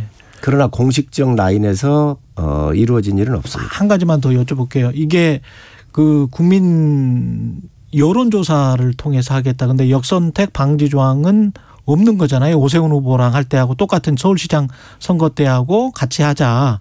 똑같은 방식으로 하자. 이렇게 했는데 이제 국민의힘에서는 그거는 전혀 안 된다라는 거죠. 어떻게 되는 거죠? 제 개인적으로는 서울시장 단일화할 때 제가 참여를 했었기 때문에 예. 이제 지역 선거하고 전국 단위의 지도자를 국가 지도자를 뽑는 거하고는 좀 틀리지요. 예. 그렇기 때문에 지금 현재 시대 코드는 정신은 정권을 교체하라고는 비율이 굉장히 높지 않습니까? 그러한 큰 대의 명분에 저는 맞는 일들을 하는 게 맞겠다라고 생각을 합니다. 예. 서울시장 같은 경우는 정권 교체로 가는 길목이었고 또 이 정권의 성비에 의해서 만들어졌던 선거거든요. 서울과 부산이. 예. 그게 지역적인 거란 말이죠. 예. 그런데 이 대선 같은 경우는 진영이 확연히 갈려 있어요. 예를 든다고 한다면 이재명 지사의 지지율이 6, 7%에서 또 그 부근에서 빠지질 않지 않습니까? 예. 그러니까 여기는 제가 봤을 때는 거의 저희 당의 후보를 지지할 수 있는 사람들이 아닙니다.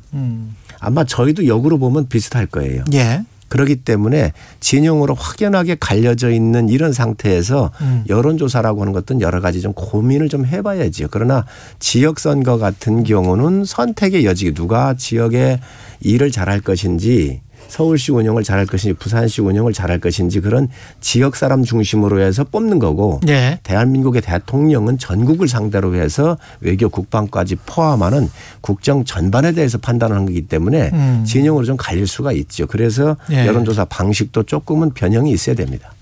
그렇군요. 민주당 입장에서는 그래도 뭐랄까요? 약간 좀 곤혹스러운 상황일 수도 있을 것 같습니다. 왜냐하면 그 전에 공동정부 이야기도 조금 나왔었고 언론 보도가 그렇게 됐었고 그다음에 이제 지난 주말까지만 해도 적폐 수사 발언 논란 때문에 그것 때문에 이제 막 들끓었었는데 그 상황 자체가 이제 단일화 이슈로 쭉 가버리는 듯한 그런 상황이어서 어떻게 보면 이제 이슈도 남은 기간 동안에 단일화 가지고 계속 이야기를 하면 야권에 집중이 될 것 같고 그러면 여당으로서는 불리할 수밖에 없는 거 아닌가요?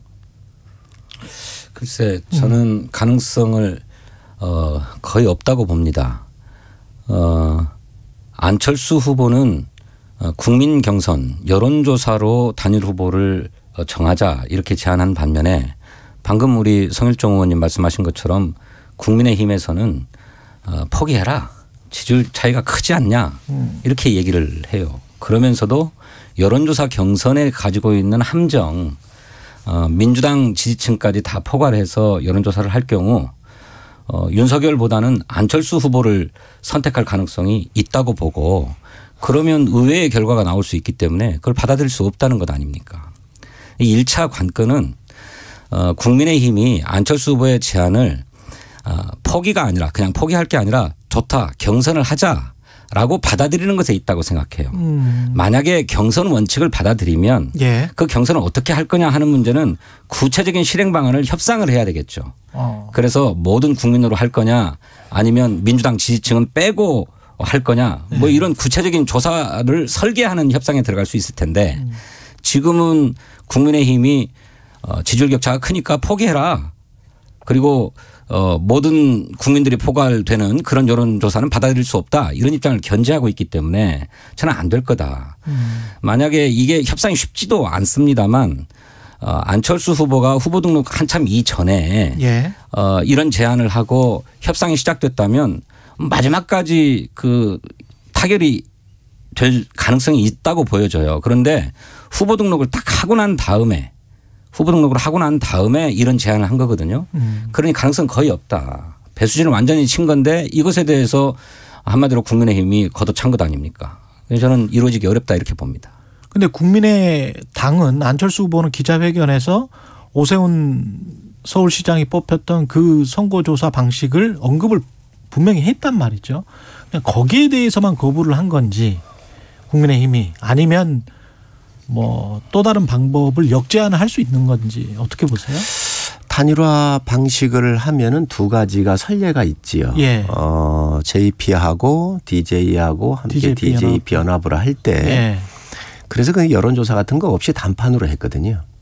당시에 한 5% 정도가 JP가 지분을 갖고 있었는데 이 지분은 비교적 충청권에 기반을 둔 지지율이었잖아요. 예, 그래서 예. 비교적 이동성이 상당히 확고했어요. 비교적 JP의 충청의 맹주한테 몰아주는 표였기 때문에 JP 결정 방향에 따라서 비교적 이동성이 확고하게 이렇게 보장되어 있었다. 한 7, 80% 정도는. 예. 지금의 안철수 후보의 표는 양쪽 후보들에 대한 호감도에 대해서 비호감을 갖는 분들이 안철수 쪽으로 모여 있는데 충성도가 좀 낮습니다. 충성도가 낮다. 그렇습니다. 예. 그래서 안철수 후보가 만약에 드롭을 한다든지 했었을 때 저희 쪽으로는 게 한 40여 프로, 민주당 쪽으로는 한 20여 프로 이렇게 나오잖아요. 그렇기 때문에 그 당시 상황하고는 좀 단일화 상황이 좀 틀리다 이렇게 좀 볼 수가 있는 부분들이죠. 분명히 정치적인 이벤트성은 있습니다. 그리고 지금 볼 때에 안철수 후보께서 얘기를 하셨는데 서울시장 그 여론조사 거를 꼭 못 박았어요. 예. 지금은 대의가 어떻게 하면 정권의 교체를 하겠느냐는 거잖아요. 그리고 서울시장에 나오셨었을 때도 안 대표 이야기나 지금 대권에 나왔었을 때 안 대표의 얘기가 정권 교체라고는 이야기를 본인 스스로 얘기를 하셨거든요. 예. 그렇기 때문에 그 대의 명분에 좀 충실해야 되는데 지금 이 여론조사 방식을 하나로 딱 무조건 이거로 하겠다라고 고집을 부리는 것은 좀 상당히 좀 받아들이기가 어렵다. 하나만 제가 말이 조금 길어지는데 예. 그 정몽준 또 노무현 대통령 할 때는 역선택 방지 조항이 그 안에 넣었었습니다. 2주간 이해창 후보의 지지율을 봐가지고 최저에 있었던 30.4%인가 그래요. 예.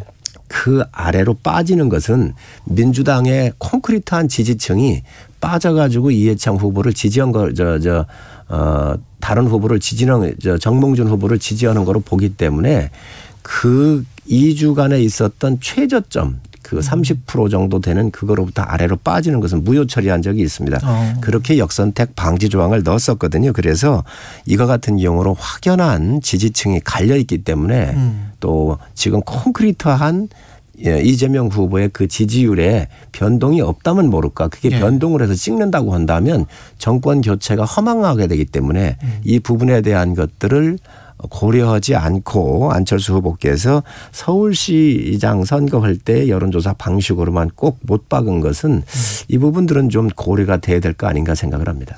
여권 입장에서는 만약에 단일화가 된다면 만약에 뭐 되기가 쉽지 않을 거다 이렇게 말씀을 하셨습니다마는 단일화가 된다면 거의 필패라고 보십니까? 어떻게 보세요? 아니 꼭 그렇게 보지 않습니다.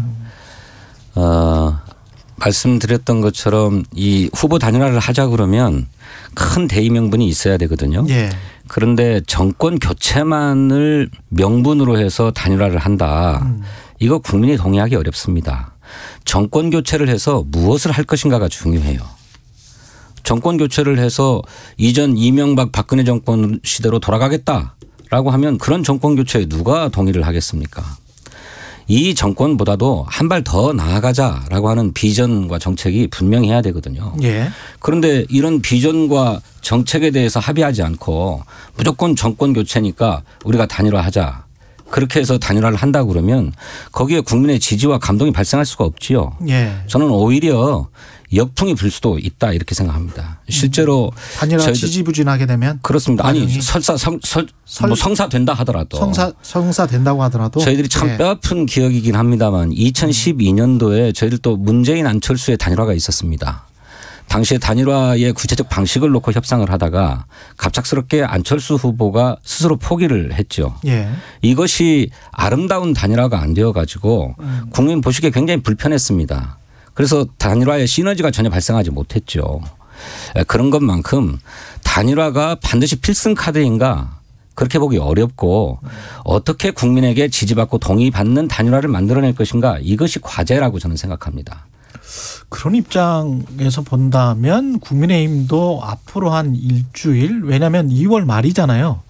그 투표용지 인쇄하는 28일이죠. 28일이죠. 네.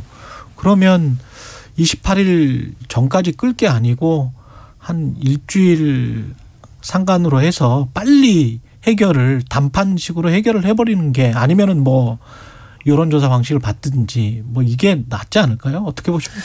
제가 보기에도 한다고 하면 단판식이 맞는 것 같습니다. 그 이유는 우리 진 의원님은 뭐 정권 교체 이 부분에 대해서 좀 그 요구사항에 대해서 비판적으로 말씀을 하시는데 지금 이 정권 교체라고 하는 것은 이 정권이 5년 동안 책임을 지면서 선거는 심판의 기능이 있잖아요. 네. 얼마나 이게 무능하고 문제를 많이 일으켰고 나라의 근간이 지금 많이 무너졌으면 국민들께서 요구하겠습니까?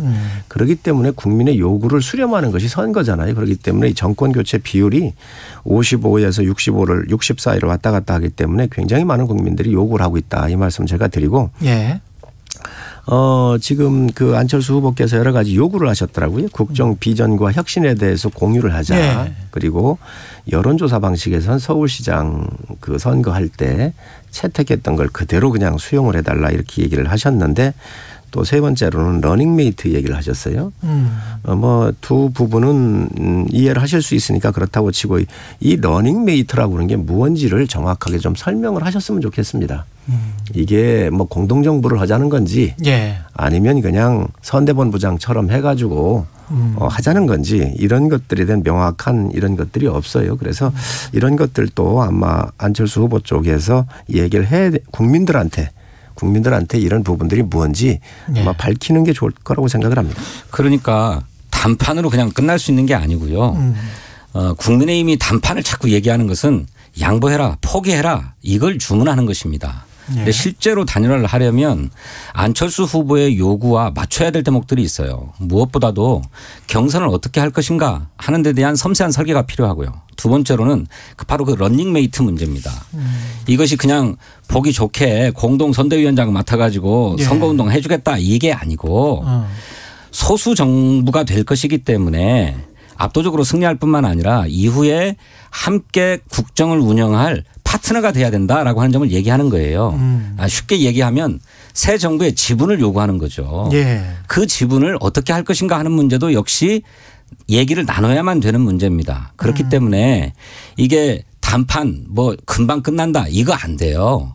저는 시간이 없다고 생각해요. 국민의당은 뭐 지분 이야기는 절대 아니다 뭐 이렇게 이야기는 하잖아요. 협상에 대해서는 전체적으로 이렇게 좀 포괄적으로 일임을 하는 게 좋은데 이게 구체적으로 이렇게 안 된다 이것밖에 안 된다라고 고집 부리듯이 이렇게 딱 못 박아 있기 때문에 서울시장 선거 방식 그렇습니다. 또 러닝메이트 같은 경우처럼 이렇게 구체적으로 제시를 해놨기 때문에 이런 부분들을 좀 예를 든다고 한다면 단일화에 대한 큰 흐름을 좀 잡고 협의를 하게 할 수 있는 이 룸을 좀 줘놨어야 되는데 이런 것들이 너무 협소하게 아주 그 못 박듯이 박아놨기 때문에 좀 여러 가지 어려움이 있지 않을까 생각을 합니다.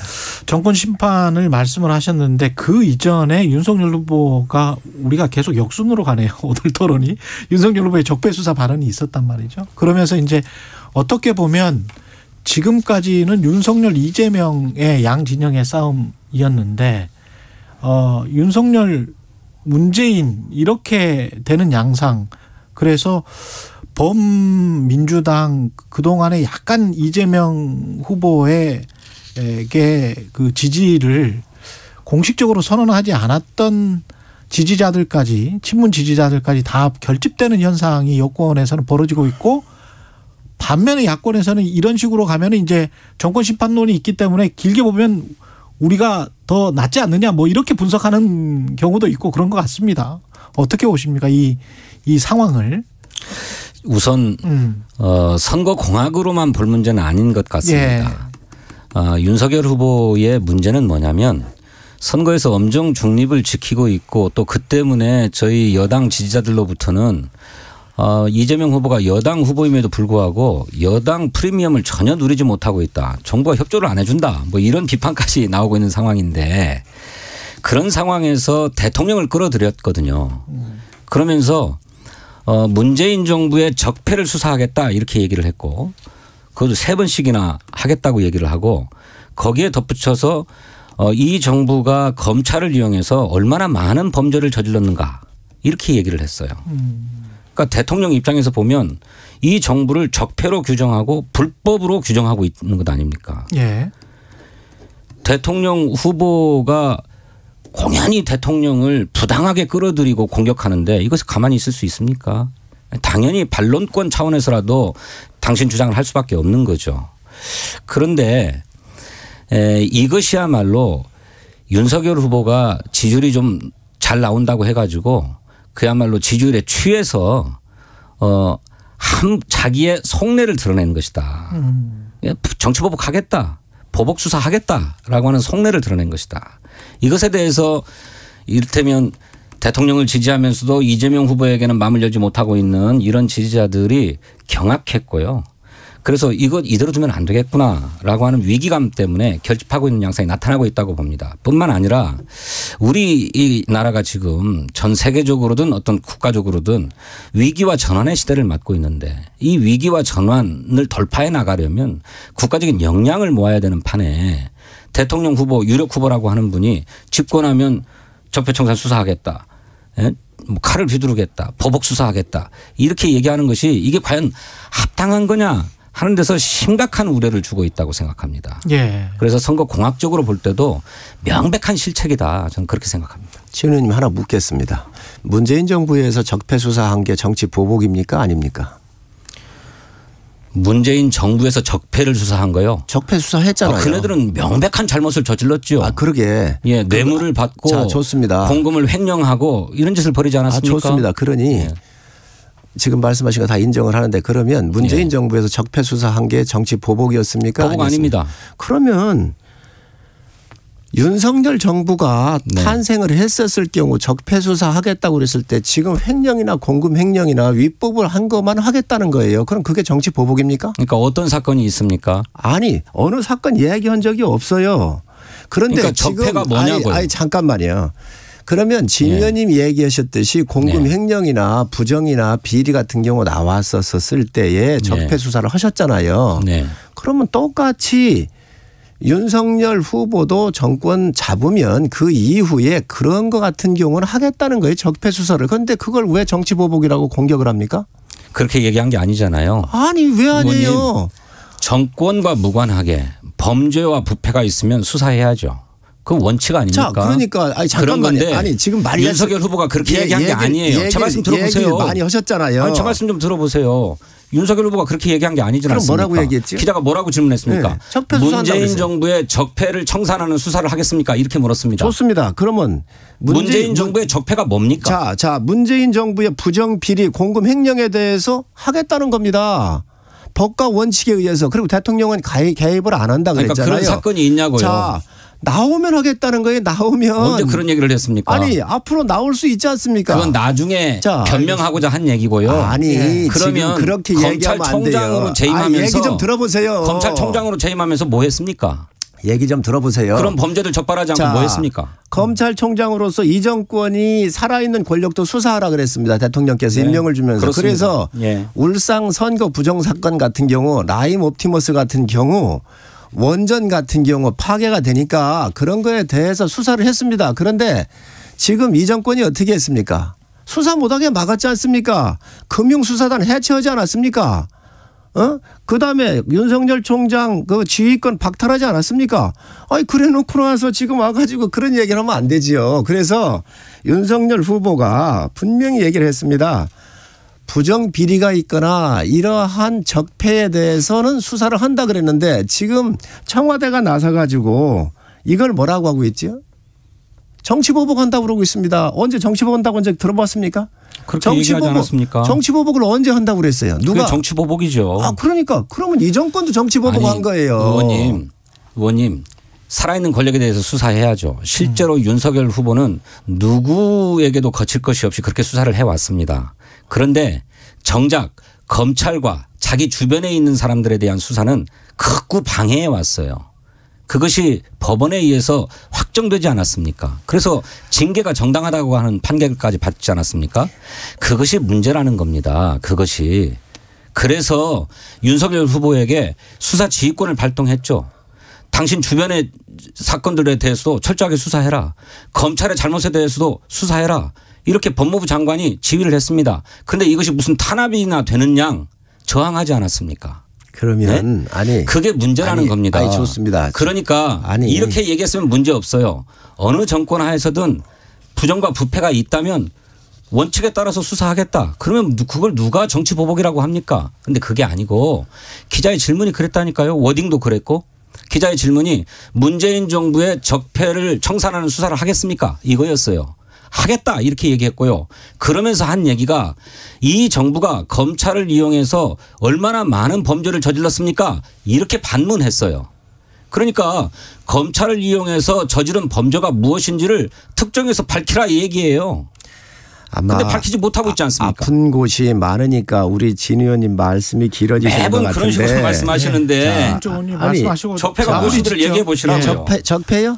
자, 그러면 나임 옵티머스 같은 경우 금융수사단을 해체해버리고 지금 성남FC 같은 경우 김호수 검찰총장과 저 박은정 지청장이 나가가지고 이 수사 못하게 막고 다 하는 거가 이게 적폐 아닙니까? 아니 왜 성남FC 사건 조금 얘기 드릴까요? 아니 잠깐만요. 얘기 좀 하게 해주세요. 이런 것들 다 막는데 이거는 적폐 아닙니까? 그리고 적폐가 나오면 해야지요. 부정비리 나오면 해야지요. 아니 청와대가 얼마나 이게 뒤가 캥기는 게 많으면 어떻게 이 대통령까지 나서서 왜 이렇게 선거에 개입을 하십니까? 그리고 여기까지 하겠습니다. 요 첫날만 하고 나서 그 이후에는 아무 얘기를 안 하더라고요. 알겠습니다. 최고의 정치 국민의힘 성일종 의원, 더불어민주당 진성준 의원이었습니다. 고맙습니다.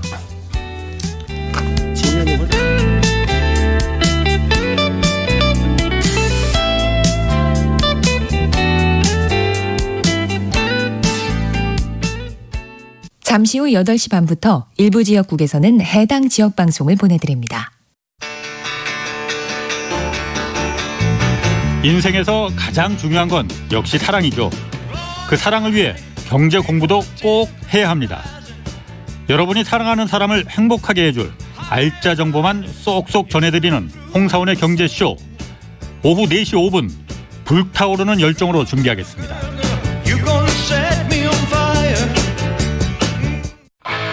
야심차게 시작한 2022년인데 이렇게 살아도 되나 걱정되나요? 괜찮아요? 잘하고 있어요. 진짜 시작은 지금 이 순간부터. 매일 오후 5시 5분 매일 함께 주진우 라이브. 지금 시각은 8시 30분입니다. KBS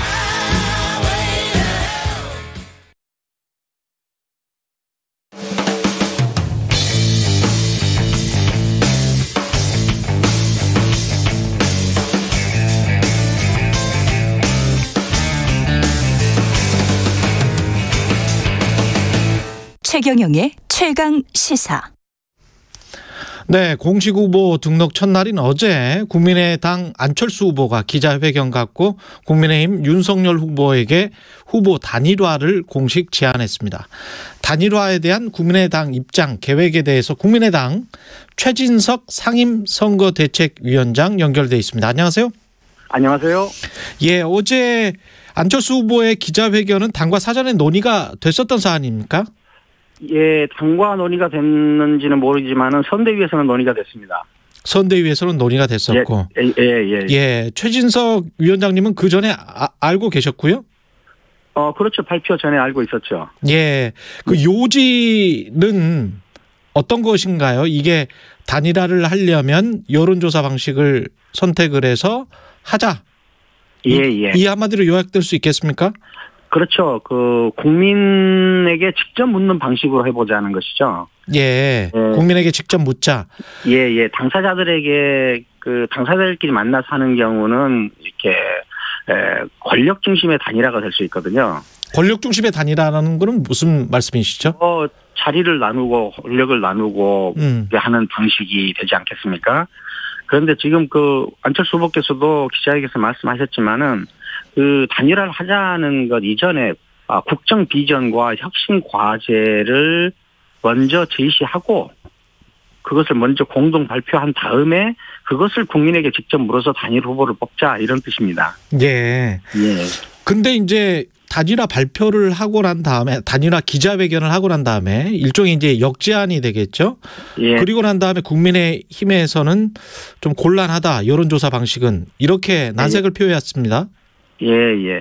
그런데 그동안에 그 국민의힘에서 단일화에 대해서 상당히 많이 압박을 하고 심지어는 그 경쟁 후보의 사퇴까지 요구하는 정도로 강하게 밀어붙였잖아요. 예.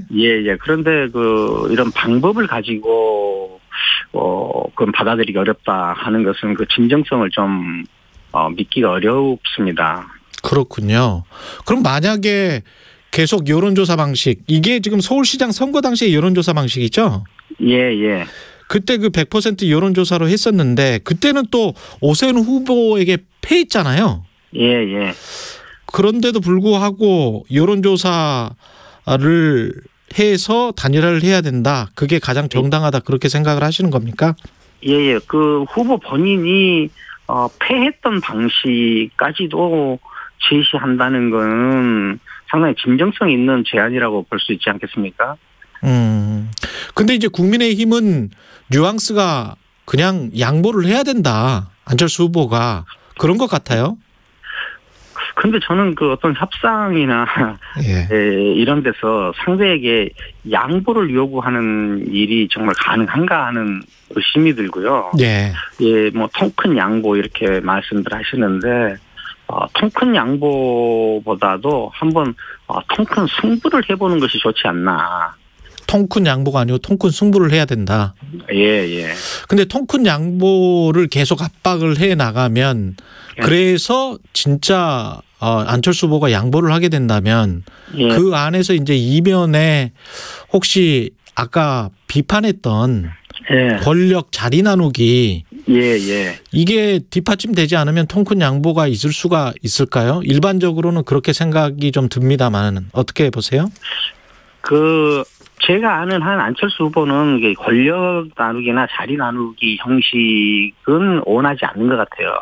그 안철수 후보의 관심은 우리가 어떻게 하면은 선도국가로 도약할 수 있는가, 좀 더 나은 정권 교체를 할 수 있는가 하는데 그 관심이 크거든요. 예. 그러니까 이거는 그 후보께서도 말씀하셨지만은 우리나라 정치에서 가장 큰 문제가 어떤 이렇게 배제의 정치 아니겠습니까? 예, 통합과 미래의 정치를 못하고 그렇기 때문에 이건 국정 비전 혁신 과제를 먼저 제시하고 그것을 공동 발표해서 여론조사를 통해서 단일 후보를 뽑고 단일 후보를 뽑은 다음에 서로의 런닝메이트가 돼서 서로의 부족함을 채우면서 함께 가자. 여기서 저는 제 눈에는 중요하게 보이는 것이 국정 비전이나 혁신 과제를 먼저 제시하는 것, 그다음에 같이 경쟁을 해서 이기면은 승자와 패자가 함께 서로의 런닝메이트가 돼서 서로의 부족함을 채우면서 함께 가자. 앞으로 누가 되든지 야당에서 대통령이 된다고 했을 때 한 사람만으로는 부족하거든요. 그러니까 이런 방식으로 가는 것이 권력 연합이 아니라 정책 연합이 된다. 이런 정책 연합으로 가는 방식을 한번 해보자 하는 것이 후보의 뜻이죠. 근데 저도 기자회견을 봤습니다만은 그 단일화를 제안을 하면서도 두 후보를 처음에는 약간 비판을 했단 말이죠. 양 진영의 두 후보를. 그러면서 어떤 후보가 되더라도 국민 통합은 되기가 힘들고 그렇기 때문에 압도적 승리를 거둬야 되는데 그러려면은 야권 후보가 단일화가 돼야 되고 그 단일화는 여론조사 방식을 통해서 돼야 된다. 이렇게 쭉 말씀을 해 나가시는 게 결국은 본인 안철수 후보의 계로 단일화가 되는 것이 국민 통합에 가장 적절하다 이런 뉘앙스를 비치셨단 말이죠. 우리 안철수 후보 본인으로 단일화되는 것이 국민 통합에 가장 적합하다. 혹은 또 대한민국을 미래로 끌고 나가는데도 가장 적합하다라고 생각하시는 거죠.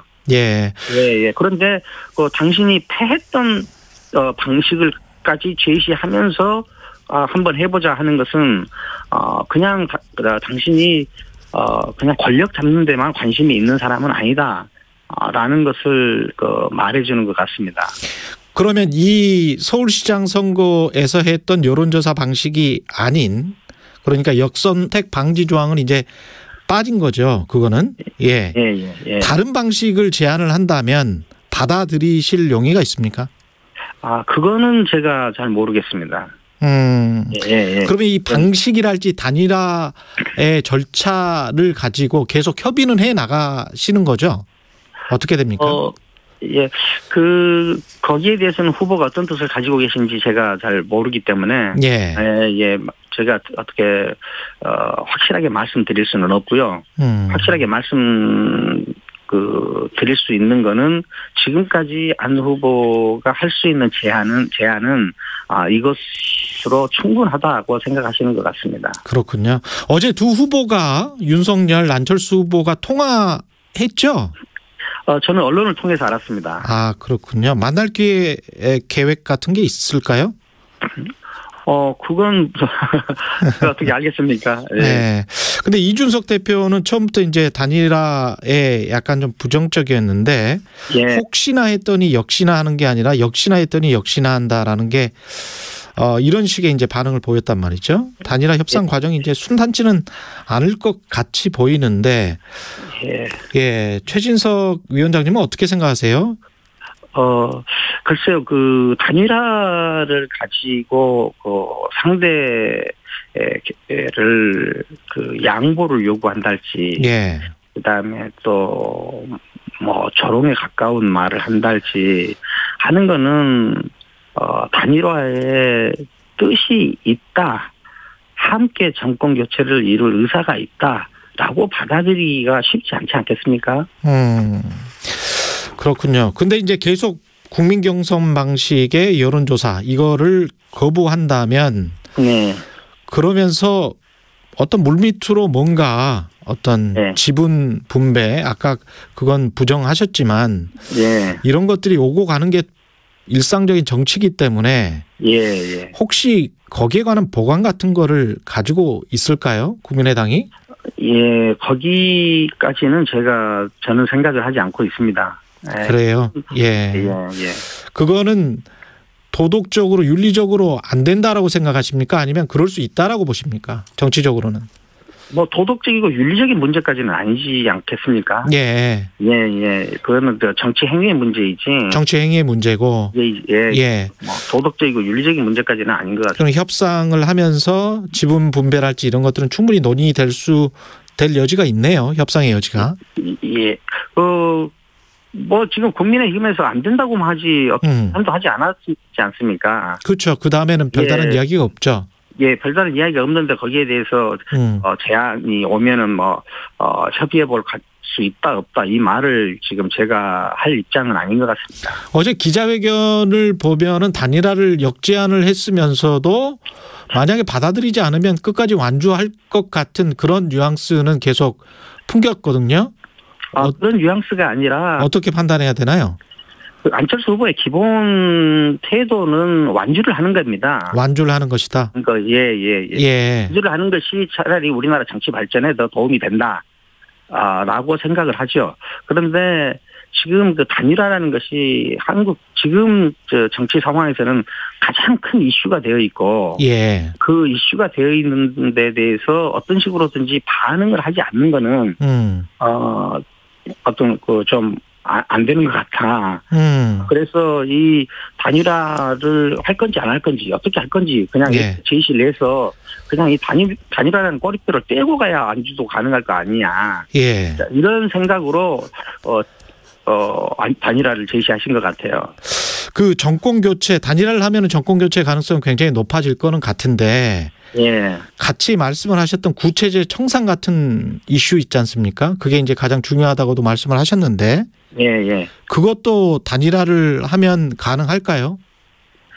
단일화를 하지 않으면은 가능성이 조금 줄어들고 단일화하면 가능성이 훨씬 커진다라고 지금 우리 모두 생각하고 있는 거 아닙니까? 그러니까 구체적 청산이라는 거는 그러니까 정의당의 입장문이나 발표문을 보니까 그렇게 돼 있더라고요. 그러니까 양 진영을 비판하면서 어떻게 한 진영에 들어가서 구체제를 청산할 수 있느냐 이렇게 비판을 했던데요. 어떻게 보세요? 거기는 이제 구체제 종식하고 정권 교체하고 함께 있는 거죠. 함께 갈 수 있다 단일화로. 예. 알겠습니다. 그 국민의힘은 지금 1차 데드라인이 오늘 14일이라고 이야기를 했고요. 1차 데드라인은 오늘은 넘길 것 같은데 2차 데드라인이 26일이다. 이게 어떤 의미일까요? 26일이 어떤 날인지.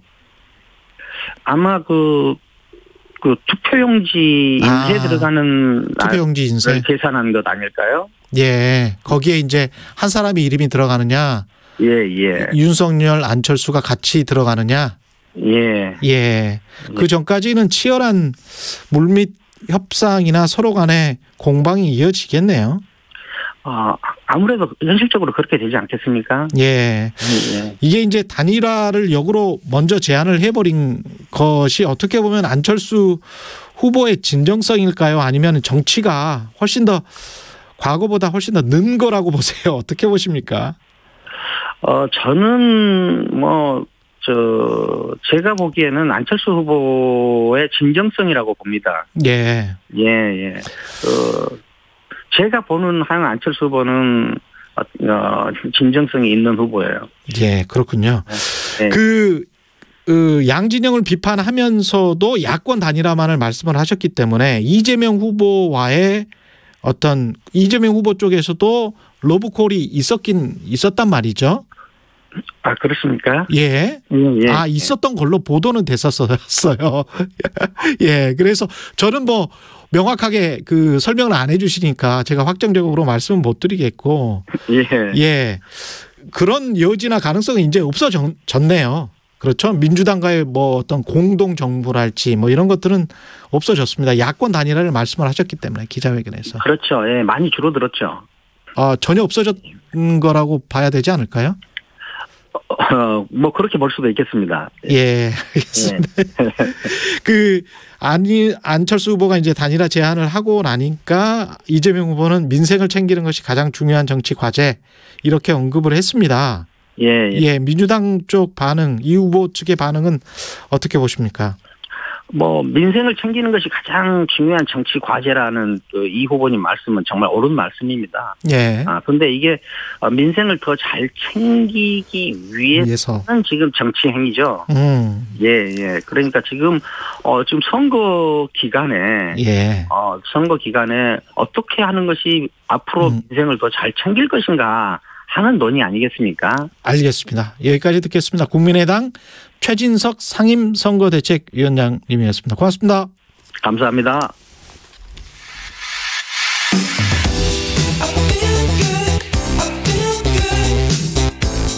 세상에 이익이 되는 방송 최경영의 최강시사.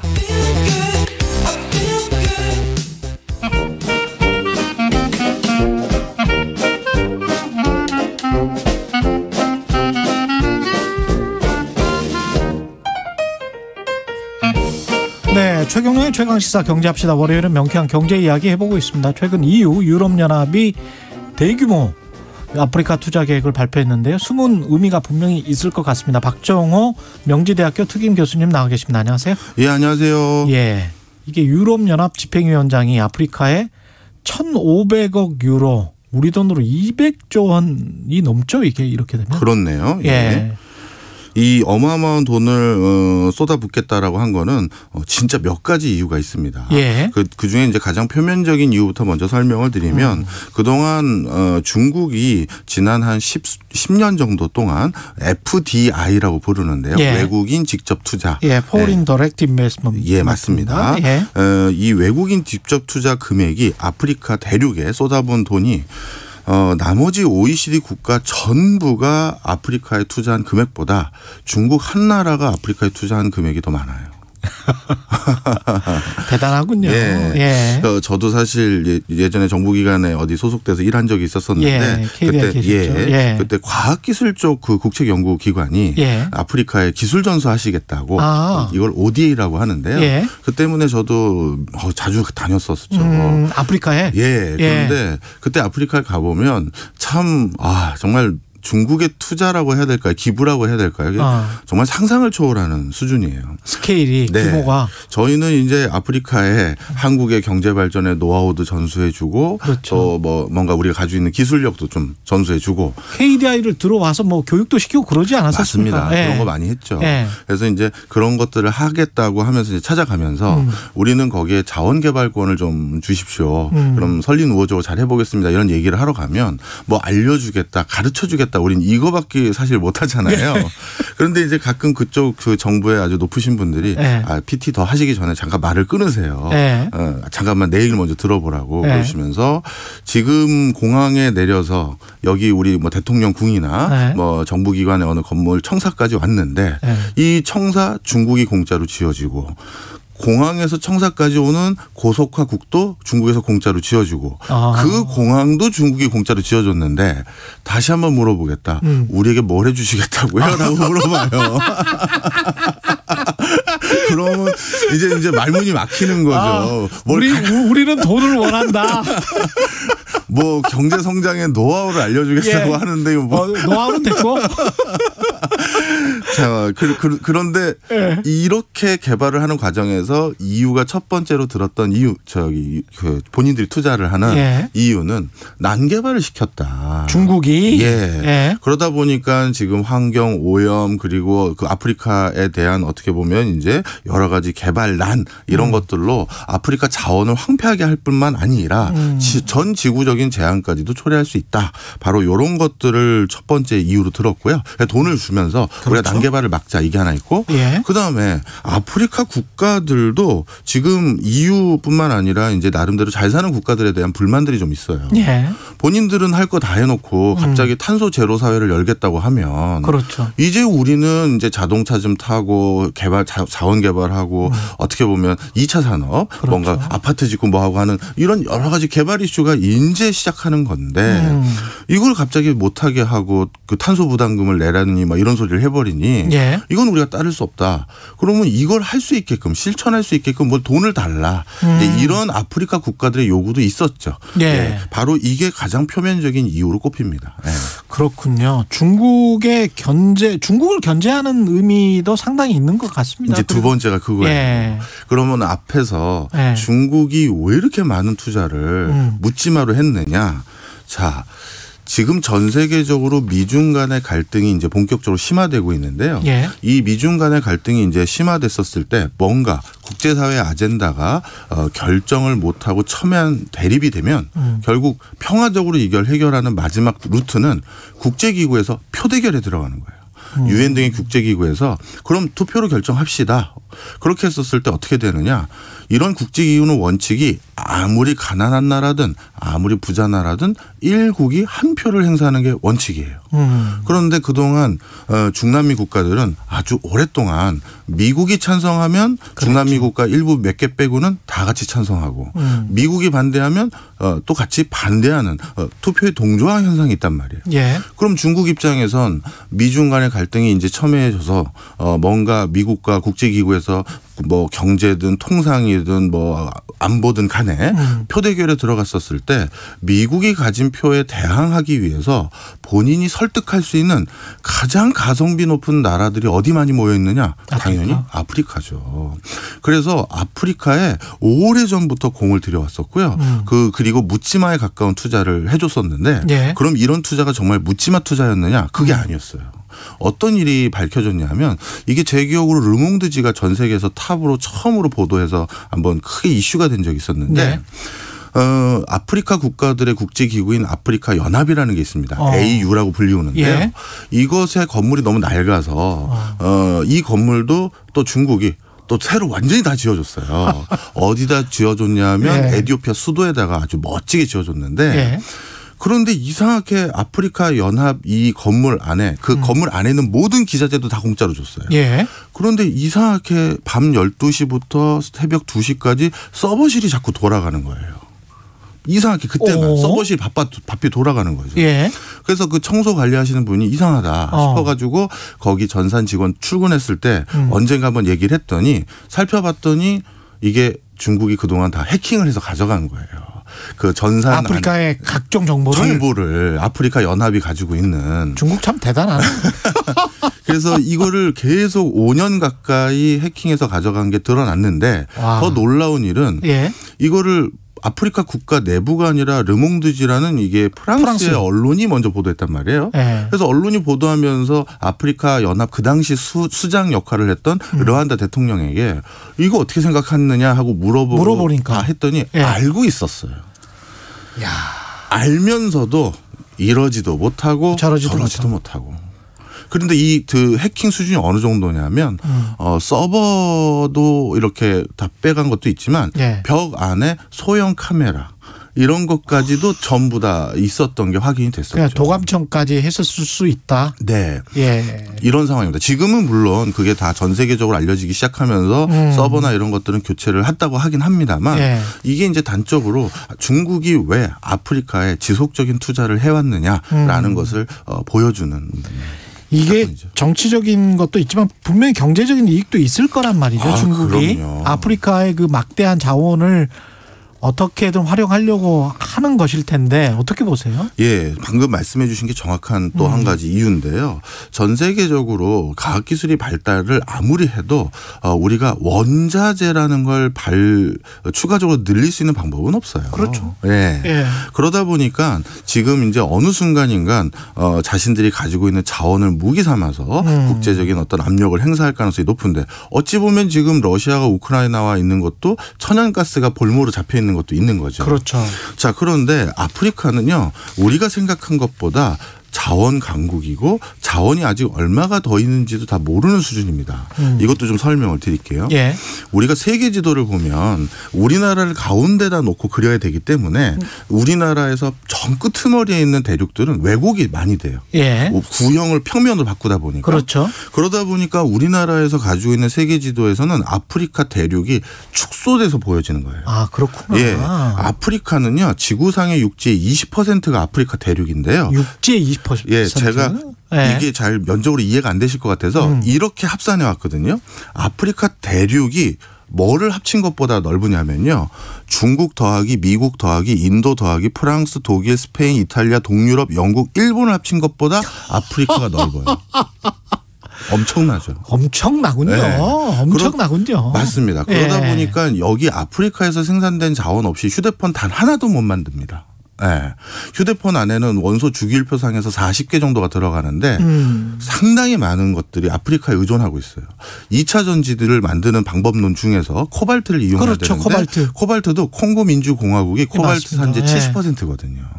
그러니 지금 어떤 표현을 해도 과언이 아니냐면요. 진짜 과언이 아니냐면 아프리카 대륙의 지상은 각 아프리카 국가들 거가 맞아요. 근데 지하는 중국 거일 가능성이 높아요. 지하 강물 때문에. 네. 그러다 보니 이것도 설명을 추가적으로 드려야겠네요.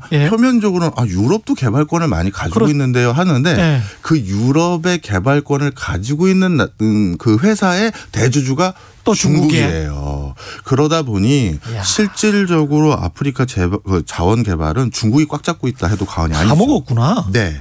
그런 상황에서 당연히 지금 EU 입장에서는 지속적인 자원 확보라든가 아니면 미중 간의 갈등 속에서 아프리카가 너무 중국에 동조하는 형상도 막아야 되고 그리고 진짜 난개발도 분명히 있는 것도 사실이고 이런 여러 가지 이유 때문에 지금 유럽도 지금 살림살이가 빡빡한데 아프리카에 이렇게 엄청난 돈을 투자하겠다라고 얘기할 수밖에 없었다. 우리는 어떻습니까? 아프리카 진출 마지막으로. 우리나라도 상당히 적극적이에요.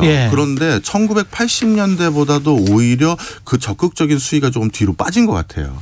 지금 아프리카 여러 오지 나라들을 가보면요.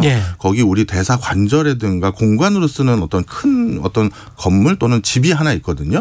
그런 집들이 옛날에 대우 시절에 김우중이 거기 그 머물렀던 사택이라든가 이런 경우가 많아요. 아직도. 예. 그러니까 그 당시 세계 경영한다라고 추진했었을 때보다 지금 추가적으로 우리가 더 공을 들이는 모습은 사실은 많지는 않은데. 뭐가 없다. 예. 이런 부분에서 우리도 좀 더 관심을 둬야 되고요. 그리고 아프리카의 목소리는 앞으로도 높아질 것 같은데요. 그렇죠. 지금 계속 국가가 늘어나는 유일한 대륙이 아프리카예요. 저 학교 다닐 때 53개국으로 다 배웠는데 지금 55개국이 됐고요.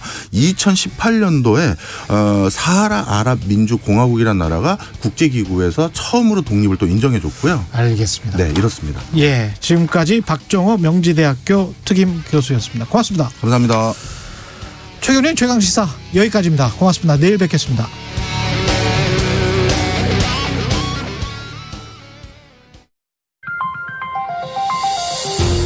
코로나19 백신 3차 접종이 진행